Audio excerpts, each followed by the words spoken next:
Hey everybody, Mr. J here. Today we are going to be talking about action potentials, probably one of the most confusing topics in anatomy and physiology, but we're going to make it simple. So, let me set this up. An action potential is simply a signal, an electrochemical signal sent down a neuron to communicate eventually with a target cell. This could be a muscle, it could be an organ, any type of cell, even another neuron in your brain. And the way we send the signal is through an action potential, because once it reaches the end, we're going to release a chemical. And this chemical is called a neurotransmitter. So basically a neuron signal that's going to tell the cell what to do. So the goal of this whole process is to release that neurotransmitter into this space called a synapse. And that synapse will contain that neurotransmitter. The neurotransmitter will bind to receptors, is you have to receive the signal on the target cell, and the target cell will then either be stimulated or inhibited, because neurotransmitters can either stimulate or be inhibited, or inhibit things, okay? So that was our goal, is to get the neurotransmitter into that synapse to talk with the target cell. Now, in order to do that, we've got to have different ions to flow in and out to make this neuron positively charged to then release that neurotransmitter. So we're going to step through all of that process. But before we do that, you have to understand this. In any cell, including this big long neuron, there is a lot of potassium inside. Okay? So if potassium gets the chance, it is going to leave the cell.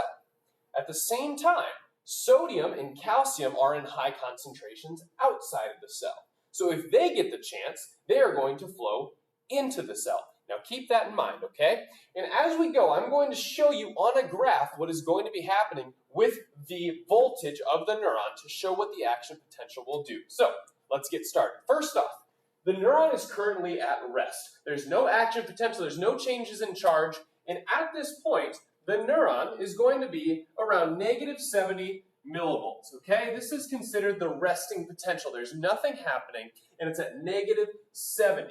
Cells like to be negative. Okay, so usually neuron's going to be sitting there chilling at -70 millivolts, but we're going to have some sort of a stimulus. Okay, this could be voluntary.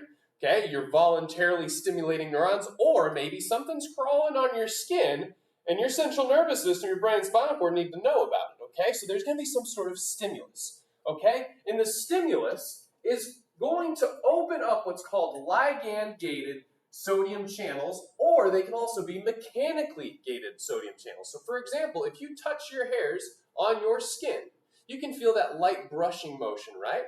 That is because these channels will get pushed and basically they will open so sodium can flow in. Now, what's going to happen with that? Well, these are sodium channels. So if there's sodium on the outside of the cell and these channels open up due to some sort of stimulus, so I'm going to write stimulus opens them. Well, now we're going to have an influx, remember, of sodium. Sodium's going to flow into the cell. So sodium from the outside is going to flow into the cell. And what is that going to do to our voltage? Well, we just gained some positive charge, right? Due to those ligand-gated or mechanically gated sodium channels opening. So we are bringing our voltage slightly up. So that is what's happening in this part of the graph. The ligand or mechanically gated sodium channels are opening when there is a stimulus. Now, at this voltage, this is -55 millivolts. At this voltage, this is considered the threshold potential. So this line is the threshold potential. At the threshold potential, you may see on my diagram, we've got voltage-gated sodium channels that will open at -55 millivolts, as we see here. So as soon as this cell becomes positively charged enough, so enough sodium flows in, we get to -55 millivolts, boom, what happens? All of these voltage-gated sodium channels fly open, if I can draw it, and if all of them are flying open at the same time, once again, what's going to be flowing in? Sodium. So sodium is going to be flying into this cell at very, very, very fast rates. So sodium is flowing in. And you can probably assume if we get a lot of sodium in the cell at one time, what's the voltage going to do? it's going to fly very quickly up. So at this point in the graph, voltage-gated sodium channels are popping open, and it's going to send an action potential. Now, what do I mean by that? Sending an action potential. Let me show you. Well, this cell was negative to start, right? And we just brought in a lot of positively charged sodium ions. So now this cell is getting very, very positive, okay? Well, we know that things like to flow from high to low concentration, right? Or from high to low voltage. So what happens is these positive charges, primarily from sodium ions, are going to flow down to what's called the axon hillock, because the rest of this neuron is negatively charged right now, because this whole cell is negative to start. It got this localized positivity. All the sodium flows in, and it wants to flow to the negative section. So now all these positive charges are going to flow down their concentration gradient, essentially, their voltage gradient, and pass down the neuron. Now, at this point, check this out. We've got myelin sheaths. These are the insulation of the neuron in white matter neurons. They're covered in myelin.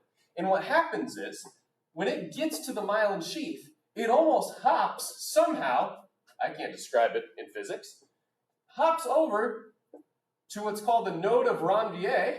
Node of Ranvier, sounds like a French person. And what will happen is, check this out. We just got a positive charge in this area. So what's going to open?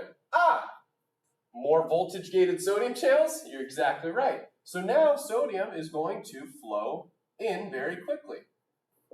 So what's happening is all the way down this neuron, positive charges get there, and then immediately after, sodium channels open. So more sodium flows in. And then at the end, once again, voltage-gated sodium channels open, sodium flows in, and eventually we have our sodium and all of our positive charges all the way down to the terminal end of the neuron.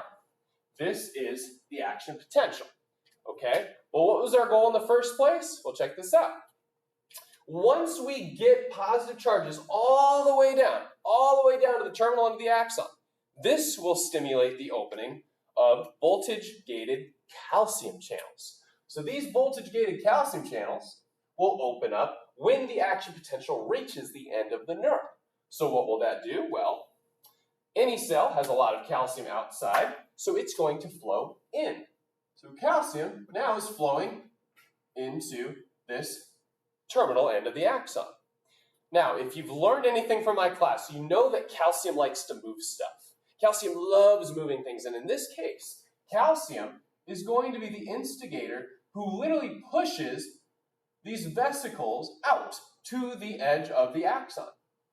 And when they get pushed to the end, it's going to spew out all of the neurotransmitters. So now, we've got our neurotransmitter in that space, in the synapse, and that neurotransmitter is going to bind to the target cell's receptors and either stimulate it, because it's a neurotransmitter that can stimulate, or it can be a neurotransmitter that will inhibit the target cell. So it can have either a positive or a negative effect on the target cell.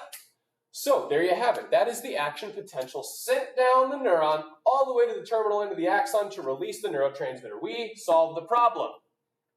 But it is just as important to turn things on to send signals as it is to turn the signals off.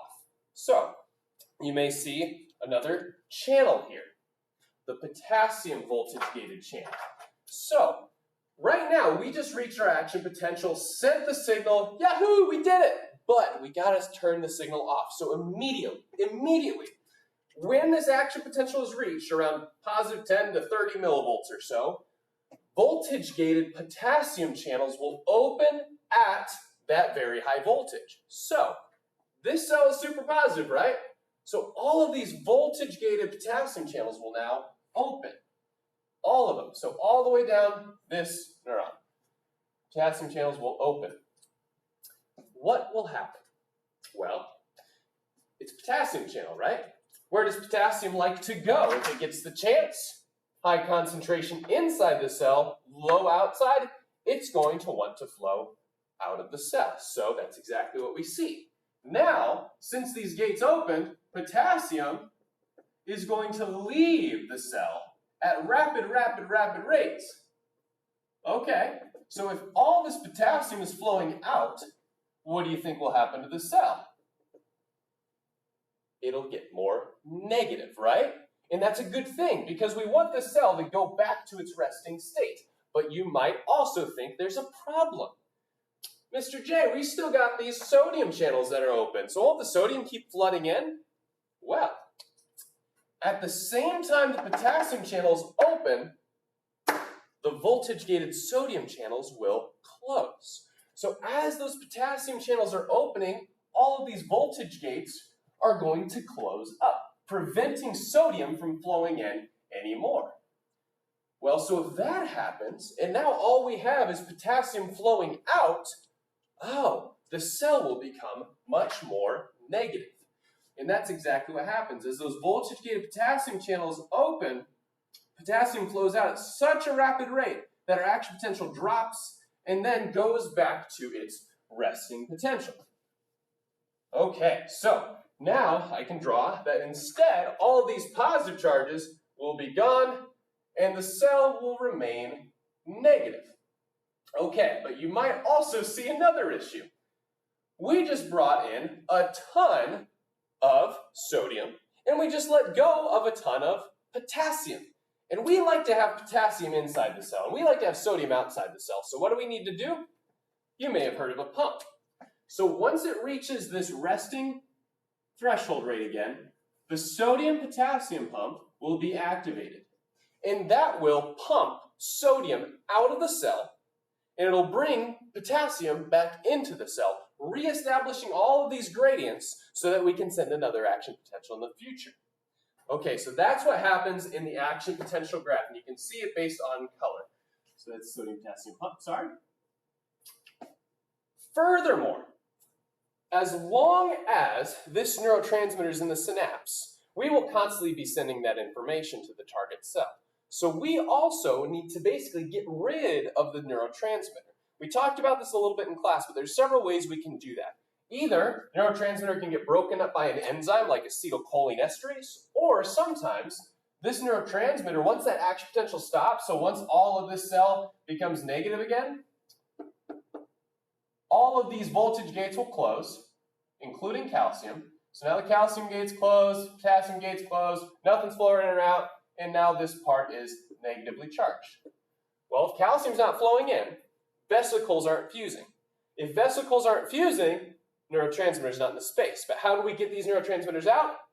They can be simply reabsorbed into the presynaptic neuron, into this terminal end of the axon, so that the signal is no longer being sent. So again, it can be degraded by an enzyme, or it can be taken back up into that synaptic terminal right here, so that there's no more neurotransmitter in the synapse, and therefore there is no signal talking to that target cell.